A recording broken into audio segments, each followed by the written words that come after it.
Good morning, everyone. It's 10:30 a.m. on November 26th. This is the public planning meeting. We now have quorum, so we can begin the meeting. This is a public meeting concerning proposed zoning bylaw amendments pursuant to Section 34 of the Planning Act. File C20-25 for 100330592 Ontario Inc., C23-25 Maynard and Vera Shantz, C24-25 changes to general commercial C2 zone, and official plan amendment OPA 6-25 alternative measures. Any person or public body is entitled to attend the public meeting and make written or oral submissions in support of or in opposition to any of the proposed zoning bylaw amendments. Written comment should be submitted to the clerk, Lindsay Green. Please be aware that planning reports will be presented to council when the applicable bylaw is presented for consideration at a council meeting. No person or public body shall be added as a party to the hearing of the appeal unless, before the bylaw was passed, the person or public body made oral submissions at a public meeting or written submissions to the council, or, in the opinion of the tribunal, there are reasonable grounds to add the person or public body as a party. Anyone wishing to file a notice of appeal is encouraged to seek legal advice on your appeal rights, given recent changes to the Planning Act because of Bill 185. The first zoning bylaw amendment is file number C20-25, 10003305992 Ontario Inc., Concession 16, Part Lot 11, Part Lot 12, Geographic Township of Proton, Township of Southgate. The purpose of the rezoning is to verify the location of the Environmental Protection EP zone on site under Section 2.10 of the zoning bylaw based on an environmental impact study. Also proposed is an interior side yard of 5 meters to a future farmhouse where a 15-meter minimum side yard is required, and a front yard for a future agricultural building of 7 meters where a 40-meter minimum front yard is required. The effect of the rezoning is to allow construction of a farmhouse, horse and buggy barn, agricultural sap shed, and power room on the lands not zoned EP with a 5-meter north side yard to the proposed farmhouse and a 7-meter east front side yard setback from Grey County Road 14. The location of the subject lands is 112754 Grey Road 14. Legal description is Concession 16, Part Lot 11, Part Lot 12, Geographic Township of Proton, Township of Southgate. May I please ask confirmation from the clerk that proper notice was given in accordance with the Planning Act? Yes, through you, Deputy Mayor. The proper notice was given in accordance with the Act. The sign was posted and notice was circulated. Thank you. I will now ask for our planner, Victoria, to review correspondence received from commenting agencies. Good morning, Victoria. Good morning. Okay, I'll dive right in. So comments received for this file include Historic Saugeen Métis and the Township Public Works Department, both of which had no concerns.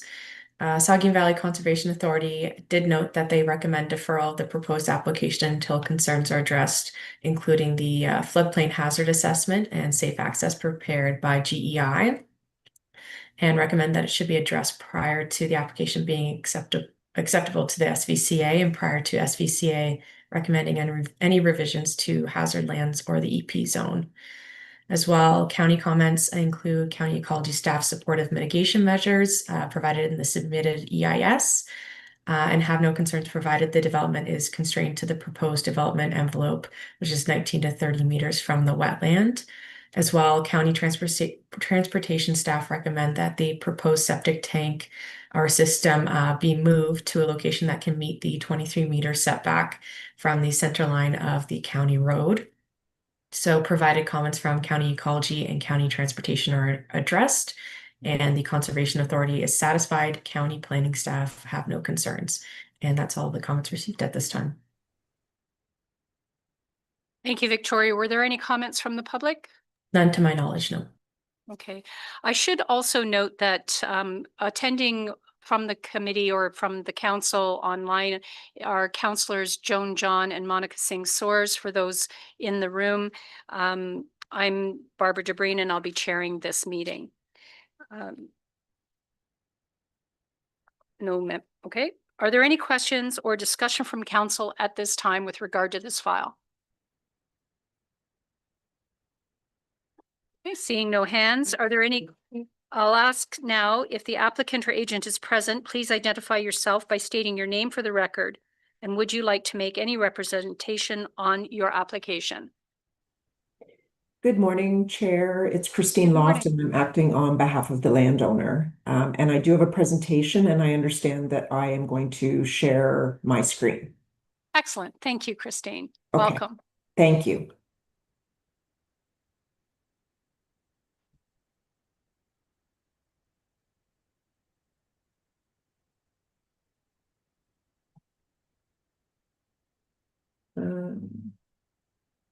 There we go. So thank you. Good morning. My name is Christine Loft with Loft Planning, and I'm representing 10003300592 Ontario Inc. with regard to the application before you. So the subject lands are municipally known as 112754 Grey Road 14 in the township of Southgate. The lands are located on the west side of Grey Road 14. The lands do consist of wetland and woodlands with several Saugeen River tributaries traversing the central portion of the property and flowing south to north. The lot area is 211 hectares with a lot frontage of 265 meters. The lands are vacant and they're surrounded by agriculture and wooded lands. The proposal before you, the purpose is to implement the environmental impact study by amending the EP mapping and to reduce the interior side yard setback to 5 meters and to reduce the front yard setback for agricultural buildings to 7 meters. And the effect would be to allow for the construction of a dwelling, a horse and buggy barn, an agricultural sap shed, and a power room on the lands not zoned EP with a 5 meter north side yard setback to the proposed dwelling and a 7 meter east front yard setback from Grey Road 14. So the applicant proposes to redefine the building envelope at the front of the property in order to construct the dwelling and accessory structures. Technical reports have been completed in order to support an enlarged building envelope between the front lot line and the environmental protection lands, and this area will provide land to build the dwelling and accessory structures. Following pre-consultation, several technical reports were required, so we did provide a planning justification report, a floodplain hazard assessment and safe access report by GEI, a slope review report by GRI, and an environmental impact study by EIS, by Burks. And apologies, the slope review was done by GEI, that's a typo. So with respect to the floodplain hazard and assessment and the safe access report, GEI did prepare these reports. A floodplain hazard assessment and safe access was prepared to complete engineering services related to a review of the floodplain characteristics and the hydraulic conveyance of the existing watershed in the location of the subject lands during the historical regional flood and the 1 to 100 year design storm events.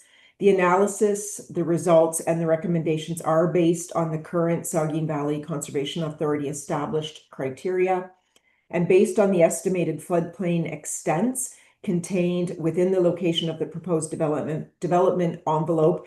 An entire easterly portion of the property is outside of the estimated flood line.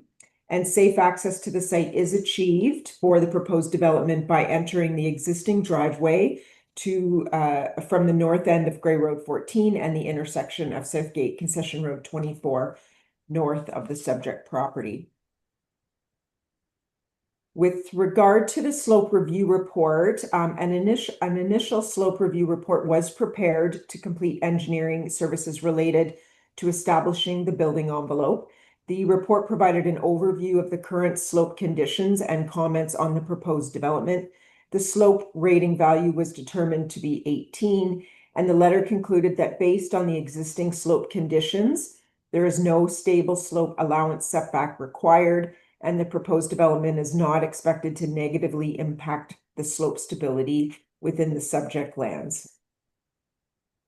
An environmental impact study was prepared by Berks Environmental. The purpose of the environmental impact study was to identify and characterize potential natural heritage features and functions present within and adjacent to the proposed development area, and to determine if potential ecological impacts to those features and functions could arise as a result of this proposed development envelope. The report provides an assessment of potential impacts associated with the proposed development envelope and provides recommendations to mitigate for that impact. Negative ecological impacts to the identified features and functions are not expected with development and site alteration within the proposed development envelope. The identified development envelope is located over 15 meters outside of the hazard lands and does not contain wetlands and does not contain significant wildlife habitat. And the proposed development area provides for a 30-meter setback to the main wetland feature and to indirect fish habitat, with the exception of a small encroachment area of 220 square meters, which is located within this area. Can you see my cursor? Yes. Okay, so yes, within this area. The development area contains significant woodlands as mapped by the County of Grey and the Township of Southgate. However, no impacts on the woodland feature or its ecological functions are anticipated. And overall, the development envelope is 0.6 hectares, constituting approximately 3% of the total property area. The intent of the proposed development envelope being that approximately 97% of the property area would remain undeveloped and in its natural state, and that connectivity among natural features would be maintained. So in conclusion, it's my opinion that the application is in keeping with the Planning Act and is consistent with PPS 2024, conforms to both or to the County of Grey official plan and the Township of Southgate official plan, and that the application generally meets the intent of the zoning bylaw. Staff did forward me the comments prior to today's meeting, so I've already circulated those to Berks and to GEI, and we will be regrouping following this meeting and receiving any further comments, and then we'll be happy to respond to those comments and to the agency specifically in order to respond to their comments, and we will copy staff on that circulation. And those Thank are you. my comments. Thank you through the chair. Thank you. Thank you very much, Christine. Is there anyone present who would like to make a submission in support of this application?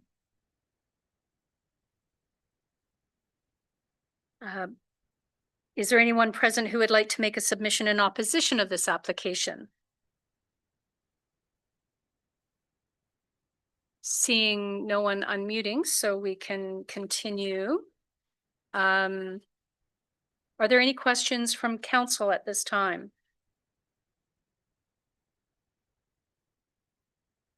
Martin? Yeah, I don't know who could answer this. Maybe you could, Christine. The GEI Consultants Canada, there's a lot of talk about their report about the slope and stable slope allowance setbacks. But then it says in the closing, it must be noted that ground movement along the edges of any slopes due to superficial erosion, long-term soil creep or shallow superficial slippage is likely to occur over the long term as part of the naturally evolving slope. So that takes me back to the one picture you showed of the layout of the actual retaining walls. Are they in line with each other? Like, are they part and parcel? Because the retaining walls look quite extensive.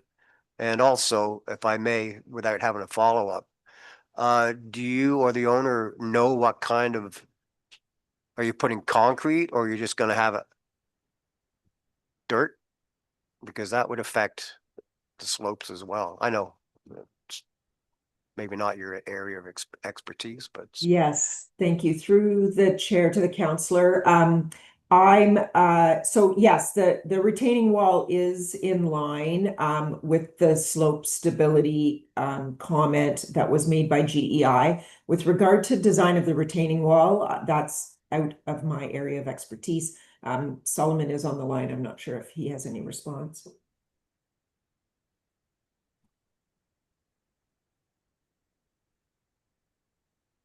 So If if- Solomon, yeah, go ahead, Christine. I'm not seeing Solomon Yes. unmuting, so. Thank you. So through the chair, I can report back to staff on that.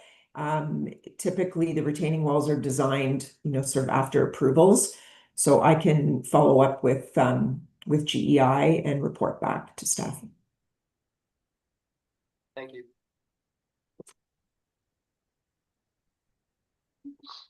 Joan, go ahead.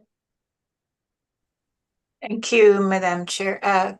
Christine, you said you would be taking the comments into consideration and you guys will be going back and you will be regrouping and going over any concerns or anything and then report back to staff and to everyone, correct? Thank you. Through the chair to Councillor John, that's correct, because we did receive agency comments that are requesting further information. So we will do that and ensure that we respond to the comments and then confirm if there's any changes to the development envelope as proposed. Thank you. Okay, I have a couple of questions from the chair then to Christine or Victoria. It seems to be there's a significant reduction in the setback, or the request is significant, more than 50%. And the floodplain analysis, while that has to be consulted upon and we're not making any decision today, does it get communicated to neighboring properties? Because when you showed that map, it would appear that, things adjust. When you do a floodplain analysis on one property, it can impact another. And I just wondered if that would be circulated to neighboring properties. That's I'm probably a happy to Christine respond. question. And sorry, Victoria, go ahead. Well, in accordance with the Planning Act, this application is circulated with the reduced setback, but in terms of the floodplain analysis, all of it's posted to the website under the application as well. And I believe, Christine, correct me if I'm wrong, they do take that into account, the impacts to neighboring properties. Yes, that's all I was going to say as well. Awesome, thank you. Okay. Well, if there are no other questions from, Martin, go ahead.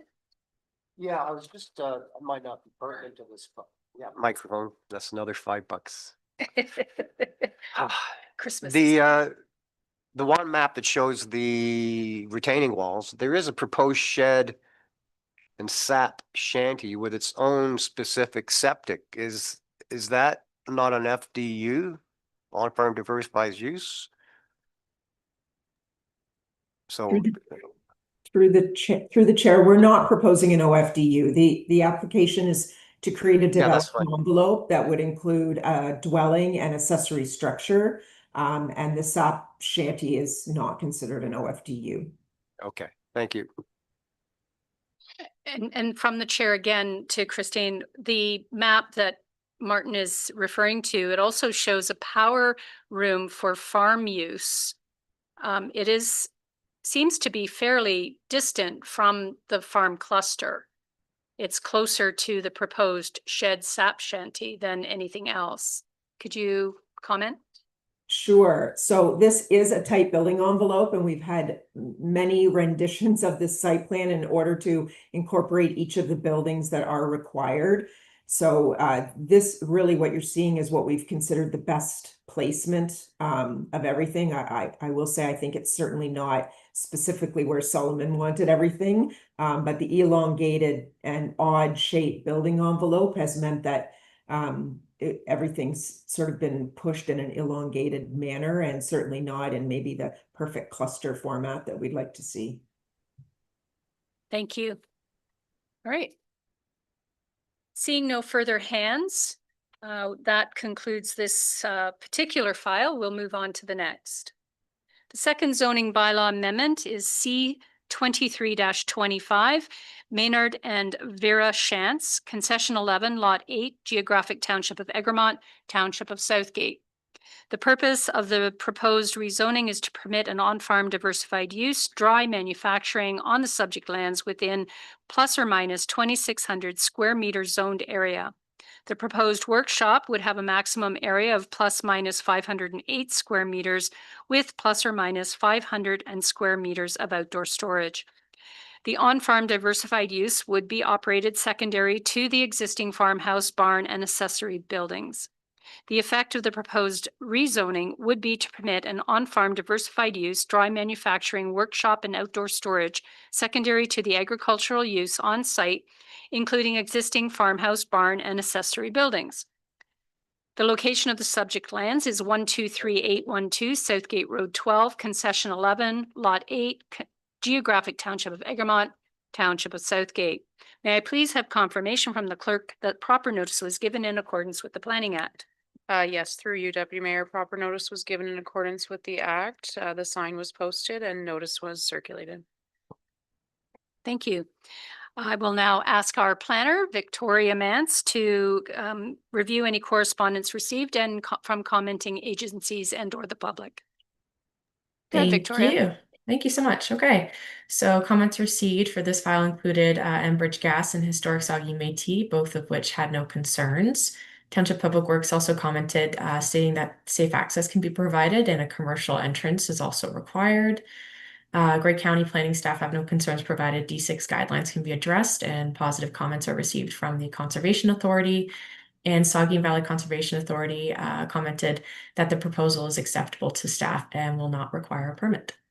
And that's all comments received at this time. Thank you. Are there any questions or discussion from council at this time? Seeing no hands, I'll now ask if the applicant or agent is present. Please identify yourself by stating your name. And for the record, would you like to make any representation on your application? And I believe there is a presentation. Come on up to the microphone.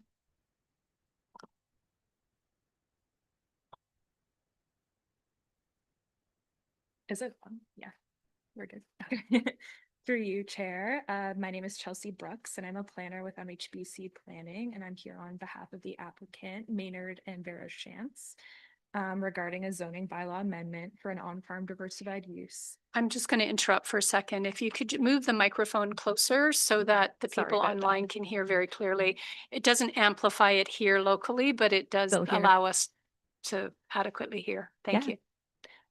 So yeah, regarding a zoning bylaw amendment for an on-farm diversified use at 123812 Southgate Road 12 in the township of Southgate.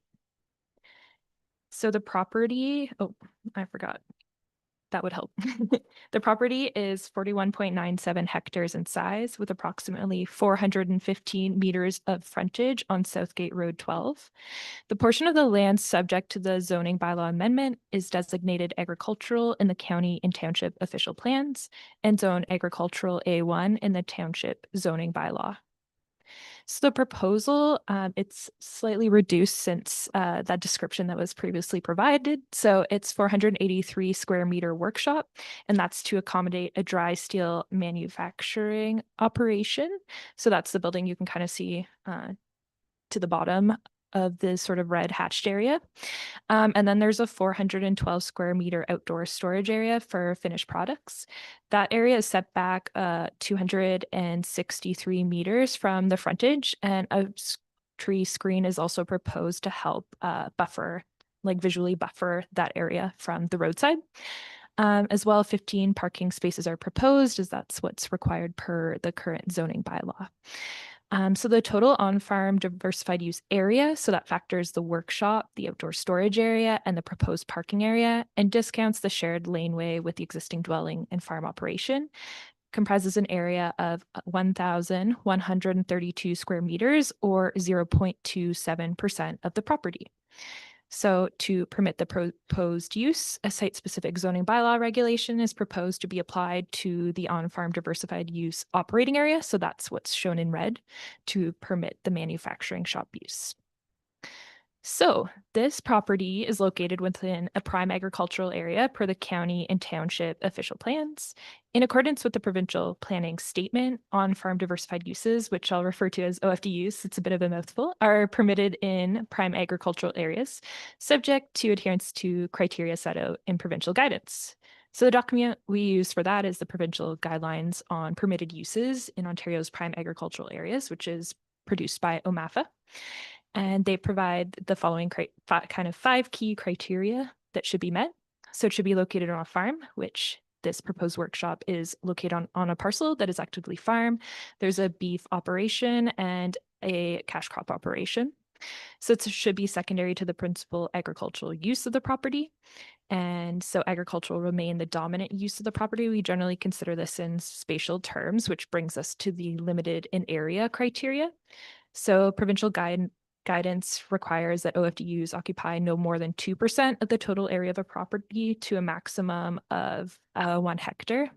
So as I previously stated, this use would occupy 0.27% of the property and a maximum, I think it was 1,132 square meters. And then the guidance also includes sort of a list of general OFDU uses. So dry industrial uses are common on farm diversified uses, especially in Southgate, and contemplated in those guidelines.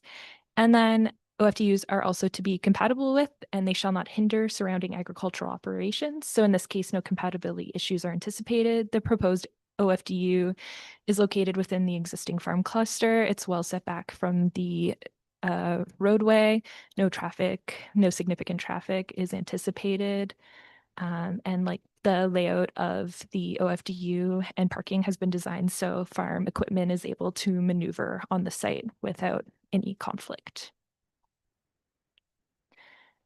So similarly, the county and township official plan have their policy direction for OFDUs, which is very similar to provincial direction. So again, we have the size criteria which we meet, does not generate offsite impacts. So again, no significant traffic is expected. The size and scale of the OFDU is limited. With respect to kind of D6 guidelines, the closest sensitive receptor is over 390 meters away. So if we're looking at D6, which usually classifies industry either class 1, class 2, class 3, as we get higher, it's more impactful. So if we conservatively assume this is a class 2, it's probably a class 1, but if we're being conservative, the area of influence per D6 guidelines is 300 meters and the required setback is 72 meters. So we are over 390 meters from the closest sensitive receptor. The building has been designed to meet building code requirements and would be required to go through a building permit application. As I said, scale is secondary. Timing and duration of activities will not hinder agricultural operations on site or in the area. These would be kind of typical working hours. And again, there's just not anticipated any operations to offsite agricultural operations or on site. And parking is proposed in line with the current zoning bylaw. And the property is owned by the farmer, and so would the proposed dry industrial use. So to kind of implement that policy direction, the proposed draft zoning bylaw amendment would seek to permit the metal fabrication workshop as an on-farm diversified use. And then we would have a maximum combined structure size of 750 meters squared and maximum outdoor storage area of 500 meters squared to a combined maximum area of 1,250 meters squared. So that just ensures that the limited in scale criteria is implemented. And then we've proposed that outdoor storage can be located in front of the workshop, but it is still required to be set back from the road, like 260 meters, just to ensure there's that separation. And the parking would be a maximum of 15 spaces, which probably exceeds requirements, but is in line with the current zoning bylaw. So it is my opinion that the proposed application is consistent with the provincial planning statement and complies with the township and county official plans. Yeah, and I'm happy to answer any questions. Thank you. Thank you. So is there anyone present who would like to make a submission in support of this application? I don't see anyone online or in the room. So is there anyone present who would like to make a submission in opposition of this application?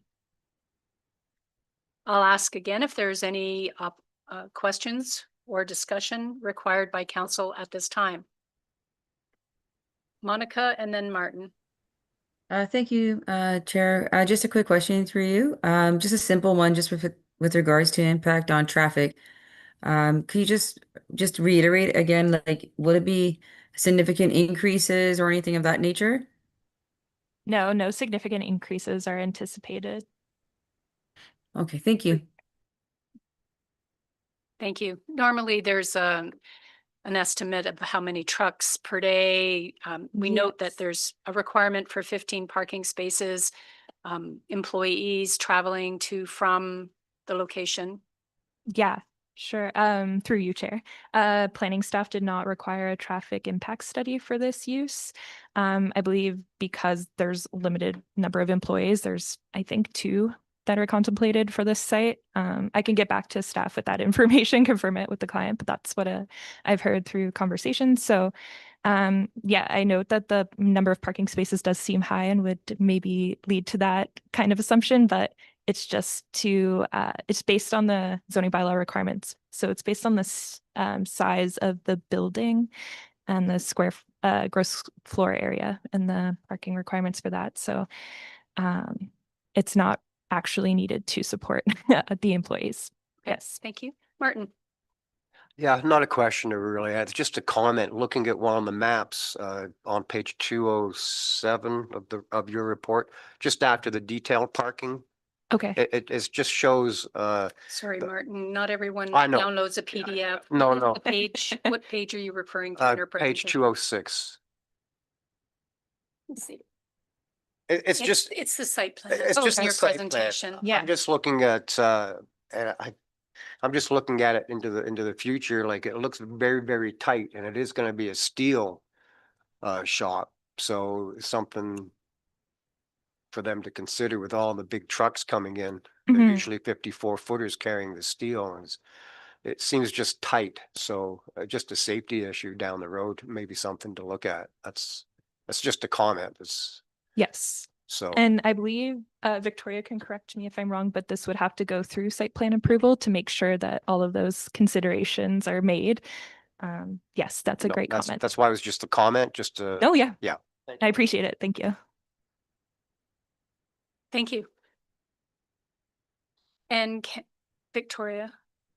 Joan, sorry, Joan, I saw Victoria's camera come on and I just wanted to make sure there was no other additional comment with regard to Martin's comment. No, through you, Chair. Nothing further. Okay, I'll go to Joan. Thank you, Chair. Just kind of piggybacking on Councillor Singsor's and Councillor Shipson, that was a part of my concern and question too about it's going to be a steel shop. I am sure there's going to be big trucks, and then you said 15 parking spot. That's kind of drew my attention, and then you said there would not be a lot of traffic. So I was just wondering, like, the correlation, how does this adds up? Because we have 15 parking spot, we're dealing with steel, people have to come and go to move things, but there won't be a lot of traffic. So yeah, just a little bit more clarification there. Thank you. Sure, yeah. Through the chair, with respect to the parking spaces, that's something we'd be happy to talk with Victoria more about if we want to reduce the maximum or the maximum parking spaces for the site through the site-specific zoning bylaw amendment. Again, we were just trying to achieve what the zoning bylaw required. So yep, happy to work with staff on that. For large trucks, it just wouldn't be frequent traffic. Like there be like it would take a decent amount of time to create the product that would be required on the larger truck. So it wouldn't be like an industrial use you'd see in a city where it's, constant in and out traffic, or even like 5-6 times a day. It's anticipated to be less, but I'm happy to talk with staff more if they feel like they would like a bit more justification with regards to that. Thank you. Thank Joan, are you. you good? Yeah.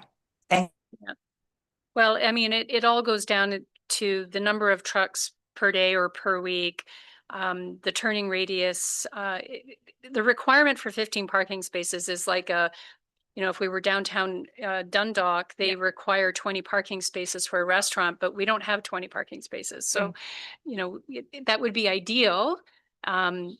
Should they require additional employees, but it's I believe the concern that's being expressed right now is to make sure that the site plan allows for safe truck turnaround and safe access to and from the site. So Certainly. so I see no further hands. I'll take one last call. No hands. That concludes this file, and no decision is being made today, but we will look forward to it coming back to council. Thank you. You're welcome. Thank you. The third zoning bylaw amendment is file number C2425, changes to general commercial C2 zone, Township of Southgate. The proposed amendment would add changes to parking and building regulations for dwelling units located above the first story of a permitted non-residential use. Applies to all properties zone C2 with municipal sewer and water located within the downtown and other areas of Dundalk, as well as to properties in various rural settlement areas throughout the township that are on private sewer. The effect of the proposed changes to C2 regulations is as follows. Amending section 16.2W to clarify the permitted use of dwelling units with floor space being located from the first story of a main building. Number 2, change section 16.4 to clarify current parking rules in section 5.7. Do not apply to dwelling units located above or behind the first story of a main building. Number 3, repeal section 16.5 and replace it with a new general regulations for dwelling units located above the first story of a main building or behind a main building summarized below. A, eliminate the maximum of 1 dwelling unit per lot zone C2 and remove minimum floor area for dwelling units. B, for buildings with municipal water and sewer, allow existing floor space above the main floor to be converted to dwelling units without requiring additional parking. Item C, for buildings with private sewer and water, allow existing floor space above the main floor to be converted to dwelling units with a required parking of 1 space per dwelling unit. And D, allow additional floor space to contain dwelling units to be added above the first story of a main building if the existing yard and lot coverage for the building is maintained, with 1 parking space per dwelling unit required for any residential unit in the new floor space. I'm looking at Bill and I'm doing that too. It's like, really? Okay, number 3, location of the subject lands. The proposed amendment would apply to all lands within the township, and so a key map of the area affected is not provided. May I please have confirmation from the clerk that proper notice was given in accordance with the Planning Act? Yes, through you, Deputy Mayor, proper notice was given. Since this was a township-wide one, it was advertised in the papers. And I believe we've held open houses. No? That's a no. Kenneth shaking his head no. Okay, so proper notice was still given. It was in the it was advertised in the paper and on our website. Thank you.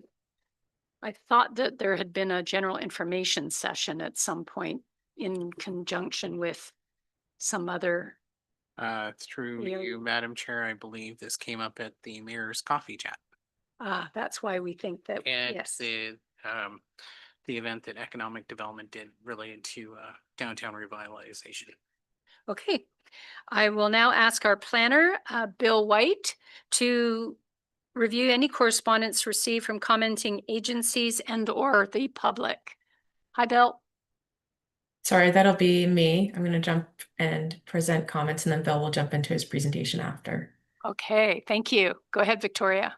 So we had comments from Enbridge Gas and Historic Saugeen Métis, both of which had no concerns. Saugeen Valley Conservation Authority recommend revising the environmental protection zone for multiple properties on the Varney, Holstein, and Con key maps, as the current EP zone doesn't reflect the best natural heritage features information currently available by SVCA. So they recommended some EP zones should follow the hazard land use designation as found on Schedule A, Map 3 of Holstein, Map 5 of Varney, and Map 1, Township of Southgate, and of the Township of Southgate OP as well. So if requested, the SVCA can also provide the recommended EP mapping for properties within the community of Con. In accordance with the MOU with the township as well, SVCA staff advised that new development shall generally be directed away from hazard lands, which includes additional dwelling units. Grey County staff have the following comments to give some summary. County staff had no concerns with eliminating the max number of dwelling units in the C2 zone, removing minimum floor area for dwelling units, and allowing for conversion of existing floor of space to be converted to dwelling units without requiring additional parking. They also encourage additional clarity and/or some zone provisions to ensure that the number of additional dwelling units can be accommodated on the commercial parcel, which should be appropriate to the servicing that's available as well. Staff also note that a proposal for mixed-use development in the countryside may benefit from a site-specific zoning bylaw amendment, and consideration should be given to a maximum number of units permitted on commercially designated parcels outside of a designated settlement area as well. They also note the policy framework surrounding additional residential units may provide some insight into establishing a maximum number of units, such as the PPS. They're also hesitant to support the complete elimination of a dwelling unit threshold, specifically within the rural designation, although note the number of units would be regulated by the Ontario Building Code and the county agricultural permitted uses policies as well. County staff also would be happy to discuss the proposal to add 3 dwelling units to Misty Meadows property in Con due to site-specific exemption. County ecology had no concerns, and provided that the dwelling units have separate access from the commercial portion of the non-residential building and that the unit is not located along the street frontage, such as the dwelling unit is at the rear. Staff would encourage maintaining the existing flexibility regarding the location of the dwelling unit. So ground-related residential units can be designed with no step access, allowing for easier access for residents with some reduced mobility. And that's all comments received at this time. All right, thank you very much, Victoria. There were no comments from the public. None to my knowledge, no. Okay. And I think this is now Bill's turn. Thank you, Chair DeBreen and members of committee and staff. First, just very briefly, I wanted to thank you all for your support over the last 19 months and for your condolences. The flowers were very well received. We had a full church and 20 sets of flowers and donations made to hospice. So the event was, Terry's event was as good as we could have hoped. And some of you reached out individually, and I certainly appreciate that. So thank you very much. Maybe I should share my screen, I guess. Would that work? Or okay, there it is. So we're going to talk about the general changes to the commercial 2 zone that was outlined in the notice that was read. And my apologies, I wasn't the reading of it. I was listening intently to make sure it sounded right to me. So if we could go to the next slide. You had a staff report September 3rd on this matter. What the intent of the amendment is to allow rental residential units in existing floor space above existing buildings that have retail or commercial uses in the downtown and in rural areas, mostly rural settlement areas or smaller settlement areas. Right now in that C2 zone, there's a 1 unit limit, and also there's some floor space requirements as well in that provision. This amendment would eliminate those provisions. There's also higher parking rates for these kinds of apartments than, especially in the downtown, can typically be met. And so the proposed zoning amendment would change that as well. and I'll go through it a little bit briefly when we get into the examples. Now, I did use real life pictures of properties, but well, in the case of the one on Proton Street, there is a proposal there, but the proposal that I've reviewed in that is not their proposal. It's a theoretical. Same with Misty Meadows. They're not proposing anything. I just sort of tried to use it as an example. So I apologize for misleading anyone who thought those were being proposed. They would have to have gone into the presentation and seen it too. So I'm glad they're watching the presentations, but yeah, these places are theoretical. So the next slide, the general commercial zone 2 starts with the official plan policies. There's a picture of what the Daisy Mart there, but anyway, the official plan does encourage all forms of housing in downtown area and combined with commercial uses. It encourages reconditioning existing buildings to have commercial ventures and infill and intensification. It also specifically allows a reduced parking standard downtown. The next slide is a slide of the C2 zone permitted uses. I won't go through a great deal of it, but if you look at number W or letter W down at the bottom, you can see where it allows a dwelling unit above the first story of the main building or at the rear of the main building containing any of the permitted uses. We're not so there is a slight change to that to allow for more units. If you look at the next slide, it has the off-street parking requirements and regulations for these apartments. And you can see in part A that it's limited to 1 unit.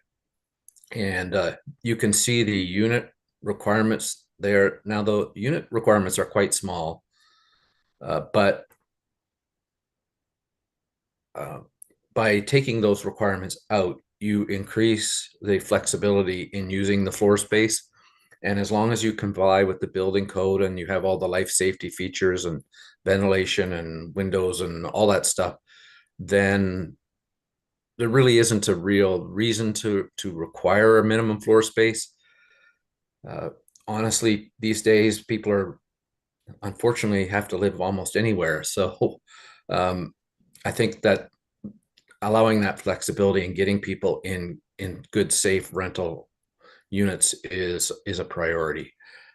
But I would admit that those requirements are quite low. So the next slide shows the C2 sort of downtown area zones where the special provisions would apply to.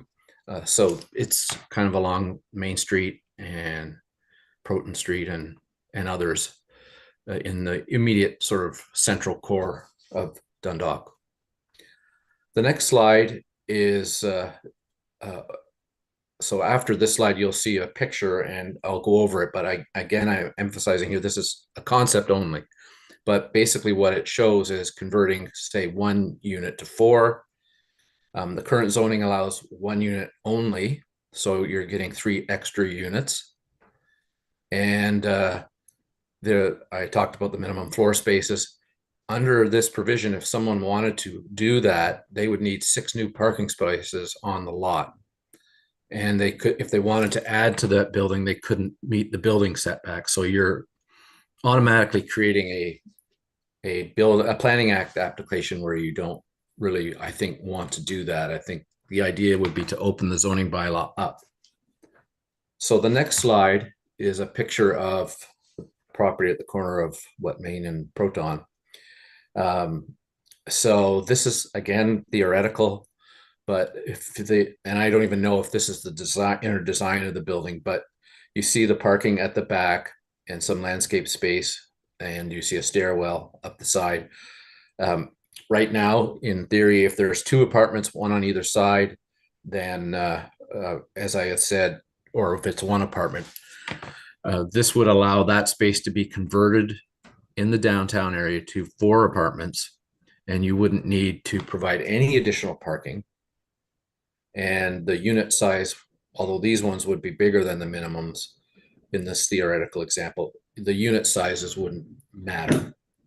So even if they wanted to go to much smaller units and use the upper floor for storage or something, they could do that. So that's what sort of the downtown commercial C2 zoning changes would impact.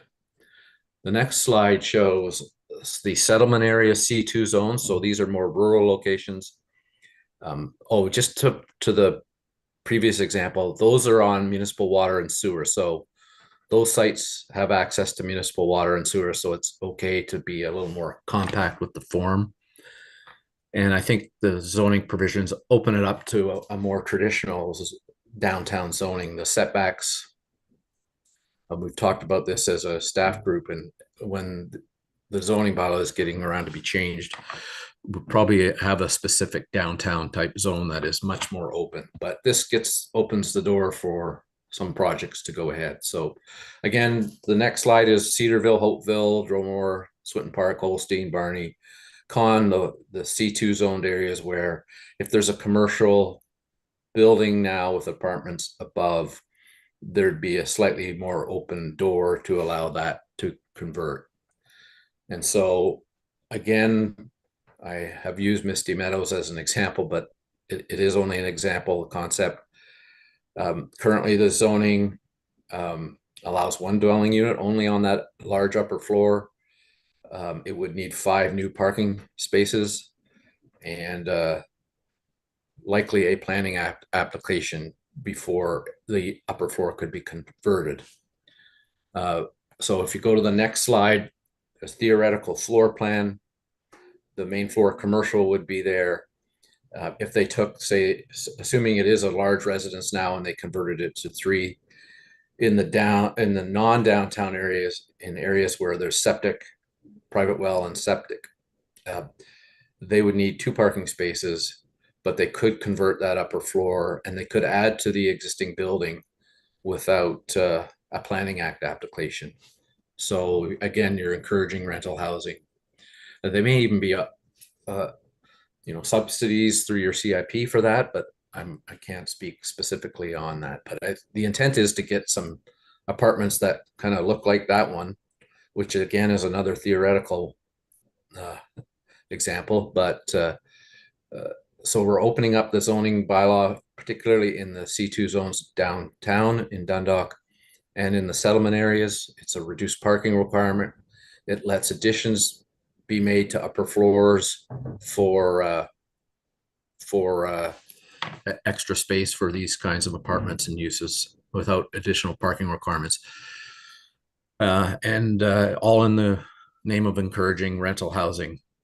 And we're looking for council direction, and we would bring back an amendment for council to consider at a subsequent meeting. And I'd happy to take any questions. Thank you, Bill. Are there any questions? Let's get back to my script. Are there any questions or discussion from council at this time? Martin?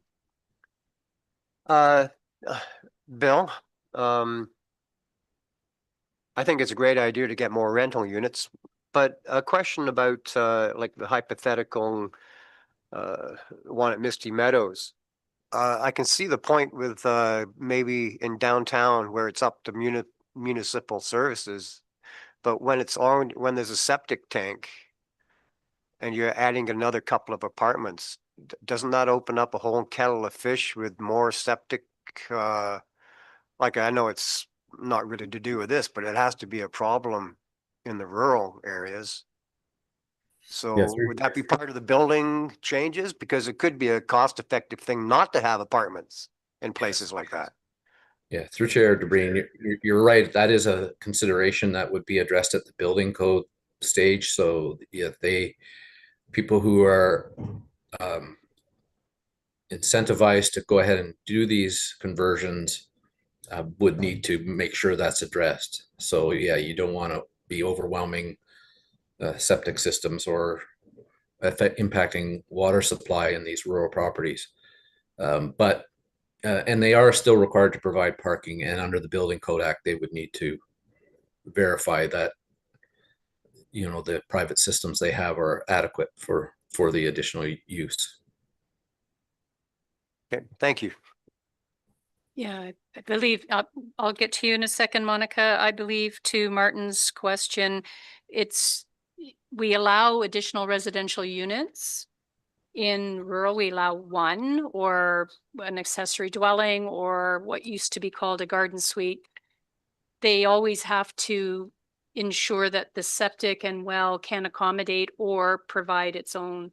So I would imagine that's all part of the building code and okay, I'll go to Monica next.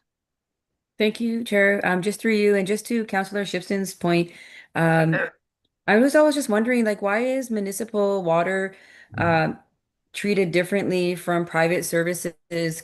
And is this policy something that is fair across all settlement areas?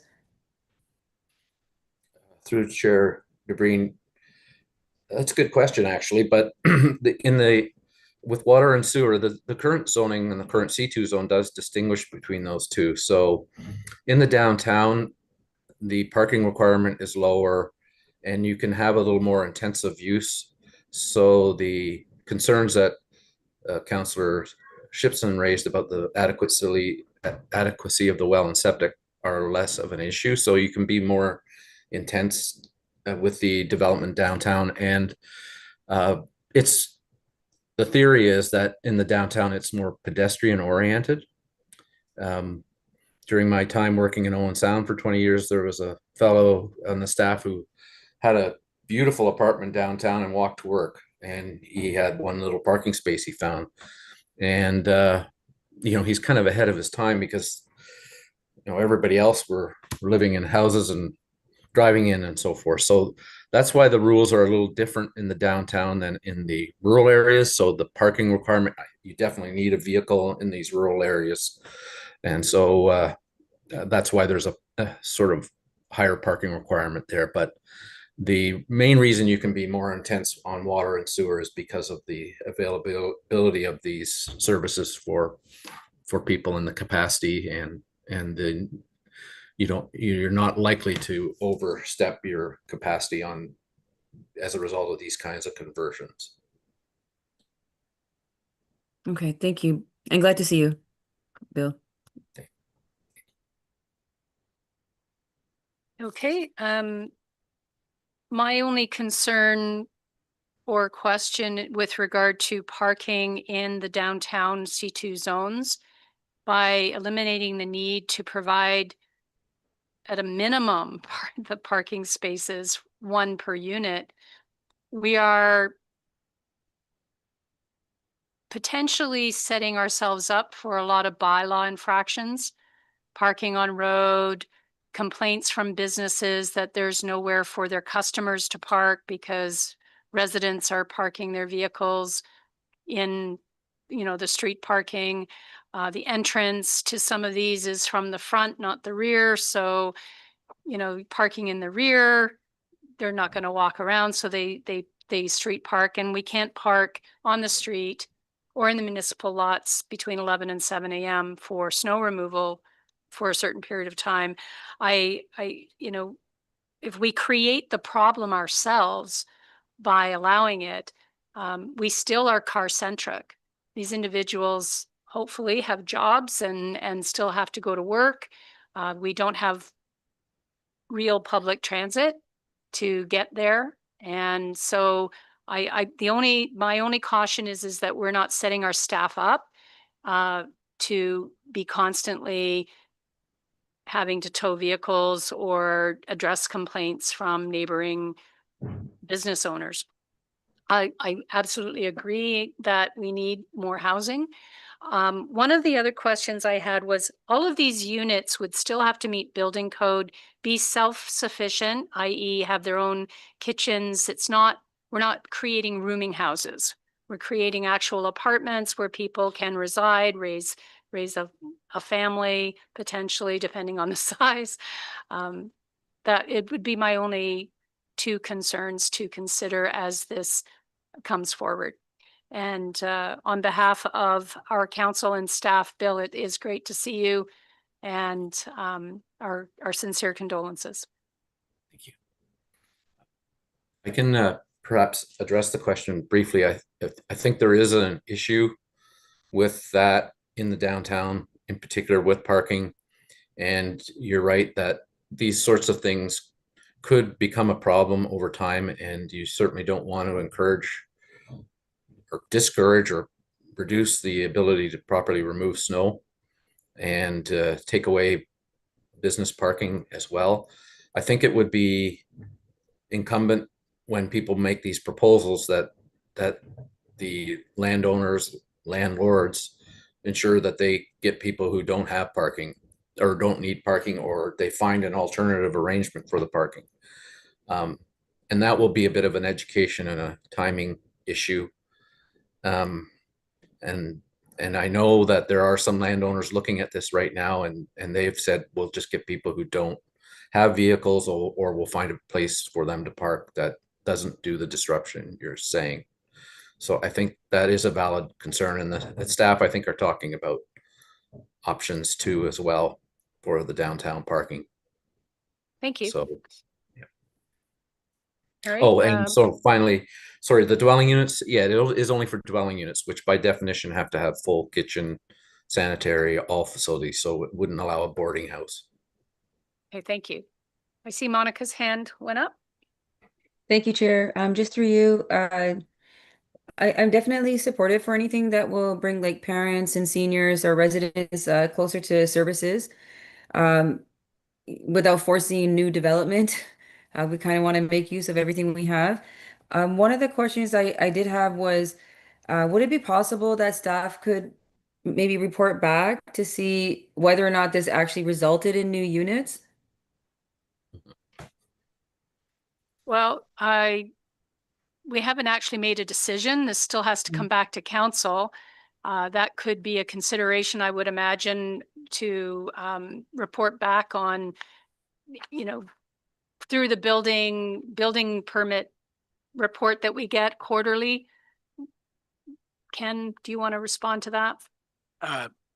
Thank you, Madam Chair. Yes, as a staff team, as we were kind of working through this amendment, we felt that it would likely result in some additional reporting back to council. So as you say, Madam Chair, you're not making a decision today, but when we bring this back, you can expect some commentary in the report about a separate monitoring of how this proceeds. Thank you. Thank you. Okay, Martin, and then Joan. I guess Bill or Ken, you could maybe answer this. It just popped into my head about talking about boarding houses and then C2 and agricultural. What about brownfield properties? Would that apply to that, or are they industrial zoning? Like if there's an old factory or the old hospital per se up in Markdale, does this apply to that too? Like depending on the zoning, I guess, but. Through you, Madam Chair, maybe I'll take this and Bill can jump in if I miss anything. This is only applicable to anything that's zone C2. So if there is a brownfield site that's not zone C2, then it would have its own distinct rules, or it would have no rules, meaning you couldn't do it. And then council would have to consider any zoning bylaw amendment application that might come forward if that was what was necessary. This is only specific to our C2 zones. So, ergo, a brownfield zone property could apply to become a commercial, to do this, to get more housing. That's the kind of point, because there's a lot of brownfield that wasted space. So through you, Madam Chair, only if it was a C2 zone. If it was any other zone, then it would depend on what that zoning allowed for. If it didn't have anything speaking to residential, then depending on how the property owner wanted to redevelop that site, then they would come forward with likely a rezoning application, and that's where council would be able to make a decision on whether to include residential in whatever that development concept would be. Or they could possibly apply for a rezoning and official plan amendment to make their property C2. Correct. And that's one of the outcomes they could do as well. Yes. Joan, you had your hand up. Thank you, Madam Chair. I almost lost my chain of thought. Typical downtown, for most places, it's always good to have people living upstairs, the stores. It's always giving you that downtown vibes. But again, as we said, we have to take into consideration parking, and then we're gonna have resident calling about parking tickets and towing. But on the other end, it also bring life to the community and maybe also encouraging the store owners to open a little bit later because people are always going to be there in the hub and just moving around. So it has two parts to it. So we'll see how it goes. Thank you. Good points. Good points, Joan. All right. Is there any other comments from council at this time? Well, I see none, so that concludes this file. Members of the public to speak in opposition. Oh, right, because we spent so much time council speaking. Thank you for that. Is there anyone present who would like to make submission in support of this application? Don't see anybody in the room and don't see anyone on. Oh, I thought that was perhaps one of our building officials, but there is a gentleman on the line. Ken, did you want to speak at this meeting? Ken is not unmuting. So is there anyone? Oh, they're okay. Hello, how are you? Good. Good So, morning. good morning. I was one of the meeting and the I'm downtown sorry, corridor. just a moment. Sorry. Could you state your name and address for the record, please? Ken Dunraj from 10 Proton Street. Thank you. Okay, the downtown, they do have some parking. It's just you have to educate the people on where they are, like in the downtown area. Yep. That's my comment. And once, like,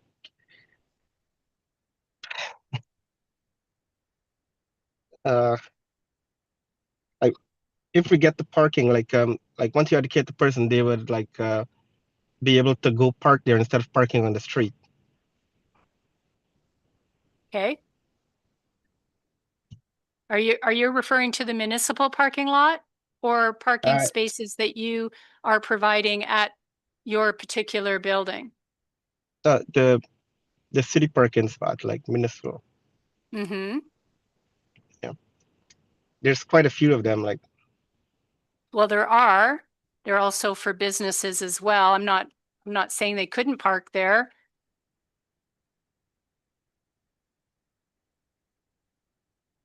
So you're suggesting that any C2 zoned property that has dwelling units above them, you could invite them to park at the municipal lot? Like a Is that shared what you're parking lot. suggesting? Yeah, a shared parking lot, or like there's a lot of area that is not being used. Maybe we can make some parking lot for like shared space downtown. And I think staff will take that back as to look for other opportunities to provide additional spaces for sure. All right, thank you. Oh, you're welcome. Thank you very much. Is there anyone who wishes to speak in opposition to this application? I don't see any hands. I don't see anyone in the audience. So that concludes this portion of the file. And we will move on to the fourth and final file, the official plan amendment OPA 6-25 alternative measures, Township of Southgate. The purpose of the proposed official plan amendment is to introduce a range of alternative methods for providing public notice. While newspapers currently serve the entire community, this may change over time. The proposed policies also address potential disruptions to Canada Post services and evolving delivery practices. These amendments would allow enhanced notice methods for open houses or community meetings, particularly when changes affect large areas, including the entire township. These policies would not affect applications administered by the County of Gray on behalf of the township, plans of subdivisions or plans of condominiums. Township Council gave direction to initiate the creation of these policies through report PL 2025-052 at the June 18th, 2025 meeting. The effect of the proposed amendment is to provide the municipality greater flexibility to use digital methods for public notices instead of relying solely on physical notices or newspaper advertisements. This shift is particularly important given the consolidation of news media and the decline of local newspapers. It also addresses ongoing service challenges with Canada Post. Additionally, the changes create opportunities to gather public feedback through diverse tools such as online surveys and other engagement methods. Location of the subject lands. The proposed amendment would apply to all lands within the township, and so a key map of the area affected is not provided. May I please have confirmation from the clerk that proper notice was given in accordance with the Planning Act? Yes, through you, Deputy Mayor, proper notice was given in accordance with the act. These were advertised on our website and in the local papers. Thank you. I'll now ask our planner, Victoria, to review any correspondence received from commenting agencies. Victoria. Perfect. Thank you very much. Comments received included Enbridge Gas, Grand River Conservation Authority, and Saugeen Valley Conservation Authority, all of which had no concerns. Grey County staff provided a commenting matrix regarding the subject official plan amendment. So to summarize, they recommend the township conduct their own internal due diligence prior to implementing changes that depart from the regulations. And I have some further summarization here. So county staff are also requiring clarification regarding if the township intends to continue to circulate minor amendments to required agencies listed in the act, and if a staff report will be prepared for review and decision by township council. The county should also be notified at minimum of any changes to the township's OP. Staff also inquire if subsection I may be reworded to additionally acknowledge the notice for all Planning Act applications shall include individual notice to all property owners within the radius prescribed under the Planning Act as well. Notwithstanding where individual notice is not possible, the township shall provide notice by way of alternate measure listed in the amendment. County staff also are concerned that it may be difficult to provide timely notice to residents should individual mailed notice no longer be used within the township. They also recommend the township specify what types of applications may trigger the need for additional levels of engagement. They recommend that township staff also provide rationale regarding the requirement for additional signage for approved on-farm diversified uses approved through as of right. As well, ask that township staff consider adding additional verbiage to the proposed subsection 7 regarding providing minimum notice for any amendments to the CIP or Community Improvement Plan. Staff also recommend township staff undertake our own due diligence regarding eliminating the need for a public meeting for a zoning bylaw amendment established as a condition of consent for surplus farmhouse severance application as well. And lastly, county staff have no concerns regarding the township determining a deadline for submission of comments, provided that the deadline for comment submission occurs after a public meeting. And that's all the comments received at this time. Thank you, Victoria. Were there any public comments received? None to my knowledge, no. Thank you.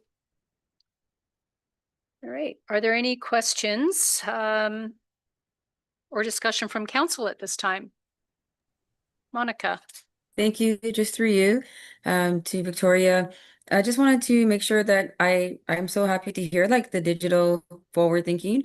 I just wanted to make sure it won't disappear in terms of access for those that may not use the digital as much. Is that already something been considered?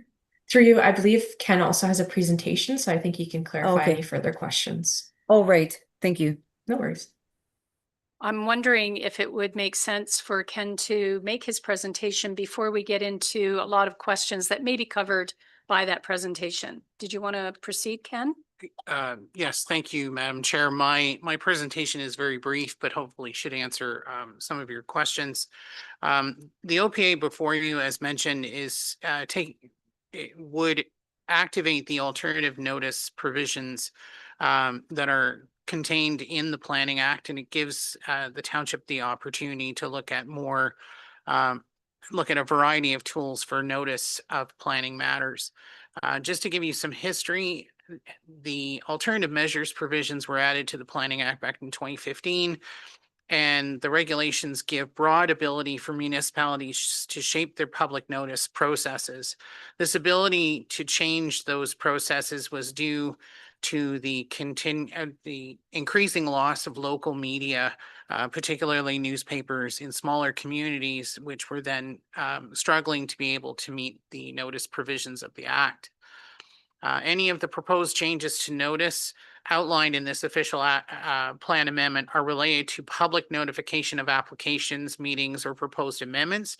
I do want to be clear that these do not change the notice provisions related to decisions. So when, for example, council or committee of adjustment make a decision on an application, there's a requirement for either the secretary of the committee or the clerk provide notice of passing or notice of a decision.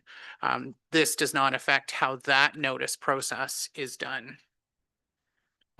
Bringing this amendment forward is also timely, as you've heard, given recent service interruptions with Canada Post.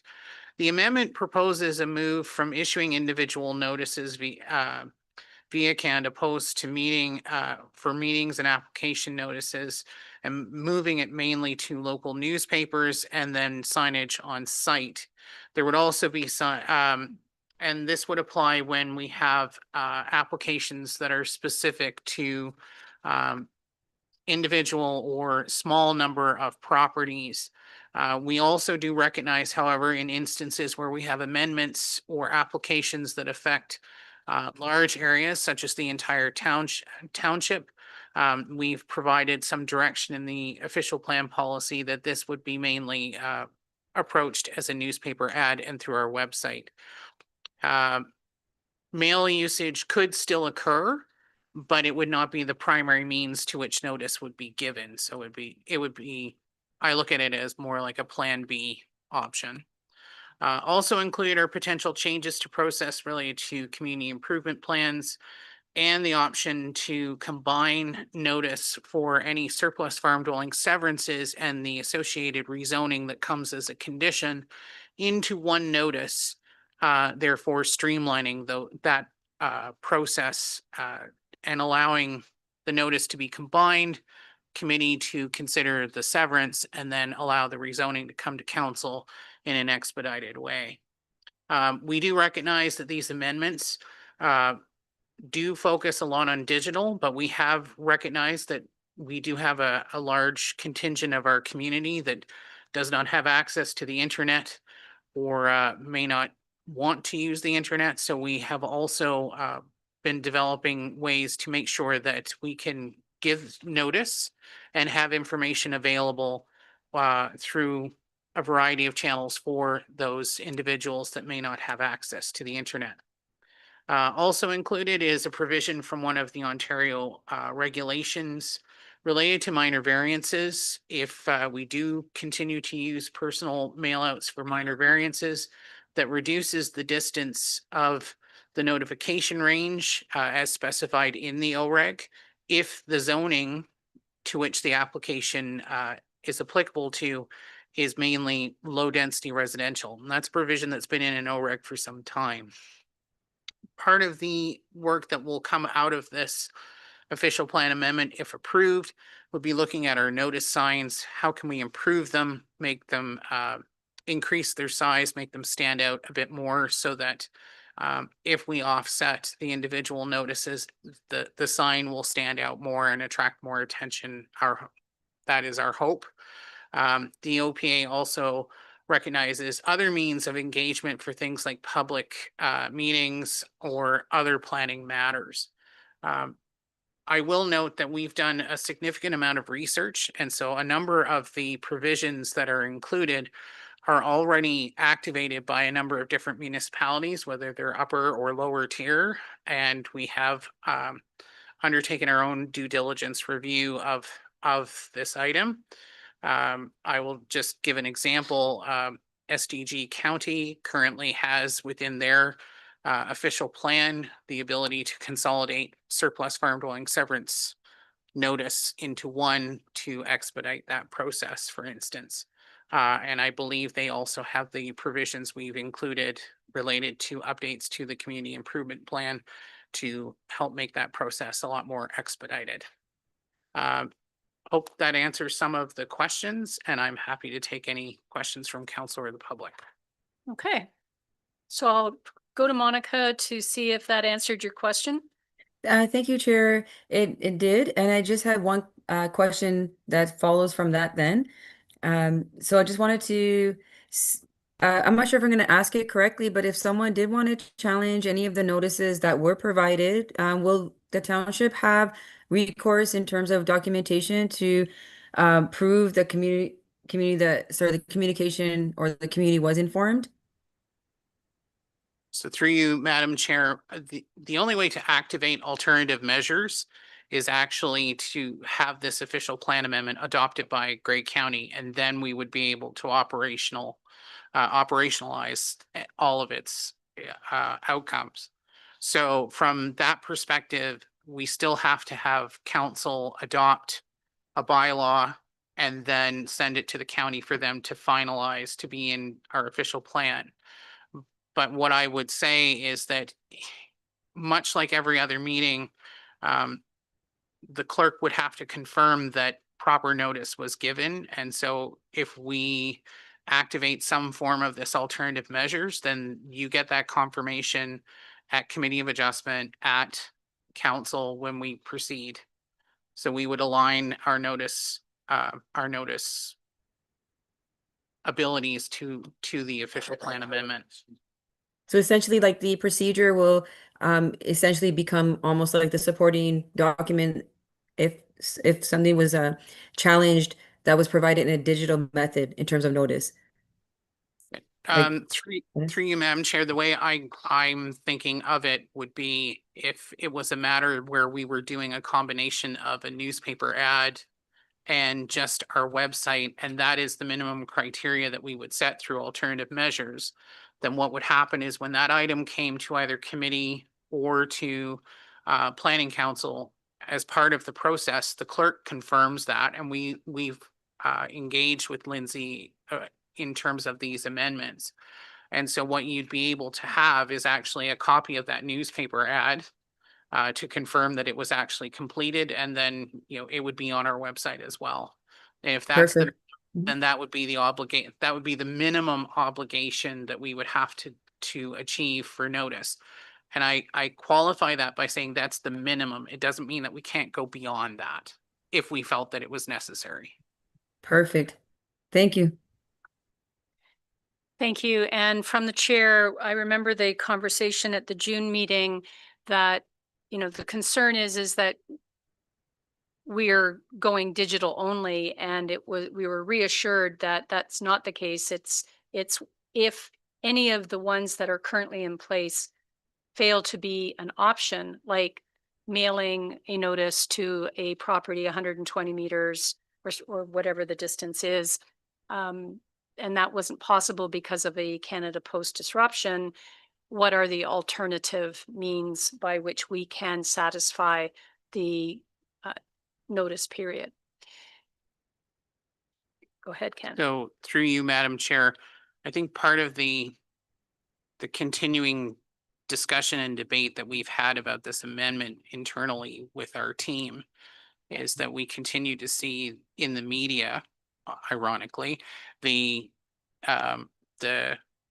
continuing situation with Canada Post. Mhm. And certainly it begs the question, is the Canada Post that we know today going to be the same Canada Post a year from now? And part of our thought process on this amendment is to try to foresee what could happen. My feeling is that we will likely see increases to costs for postage, diminished service. Certainly there's been media coverage of some sort of plan to adjust service levels. What that is, obviously, is the details aren't known. So we want to make sure that we're in a position that we can move ahead with that My feeling is that the way that we've balanced that is to actually walk away from Canada Post because those costs continue to increase, and to look at the exactly what you're saying, the combined approach. So we would have a newspaper ad that is widespread for pretty much every Planning Act application. And then you'd have the individual notice sign and then our website with all of those details. So this way, if someone isn't getting an individual notice, when we look at redesigning the signs on site, our hope is that that will create attention. And certainly the notice signs have created attention for some applications in the past. And then the newspaper ad would also be widely distributed through the local media. Hopefully that would incur some interest on a matter. And then our website would be the digital side. And from our perspective, that should cover off everyone. I would just add to council in terms of this discussion that the use of alternative measures is actually growing. A number of municipalities, big and small, are using them because they are recognizing all of these details, mainly or difficulties, I should say, mainly the loss of local media, but certainly at the ministry event, in talking with some planners that I know, the big question now is what's going to happen to Canada Post. And so I wouldn't be surprised if we see even more of these, even more municipalities that don't use these measures start to enact them. Thank you. I saw your hand up, Joan. Go ahead. Thank you. I took it down because Ken actually answered one of the questions that I was going to ask, because I wanted to know when you say digital, how are you gonna be putting it out there? But I guess you answered that, because what about the people who don't have emails, or how are we gonna connect them by sending a message to their cell phones or sending out emails? What would be some of the alternative measures? But I guess you touch on that just now, because I was just wondering, what would that combined approach be? And I know for a fact that we will still be keeping the whole newspaper system, and yeah, there are always issue with Canada Post. So he did touch on it, so I took my hand down, but just to Okay. reiterate. All right. I didn't want to miss you. Martin. Yeah, just threw on the chat here about using the digital.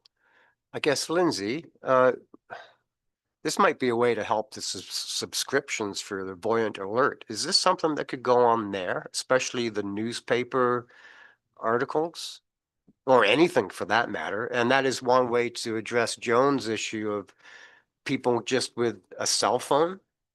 That would be kind of hard to do because they'd have to subscribe, wouldn't they? But Yeah, through you, Deputy Mayor, that's my concern, is that it's up to the individual person whether to subscribe to Buoyant Alert or not. yeah, So I don't think we'd want to use that as, Okay.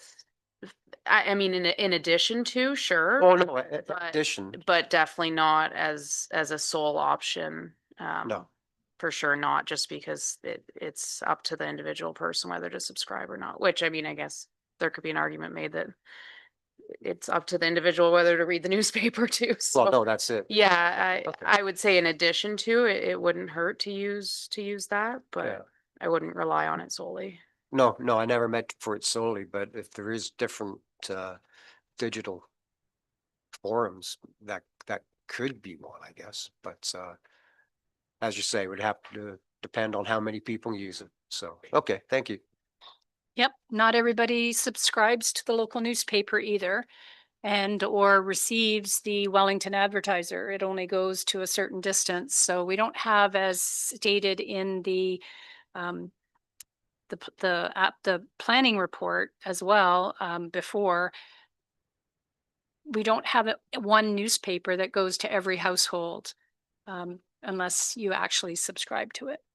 I guess the only other thing from the chair then is with regard to digital and the fact that, some people just use their cell phone.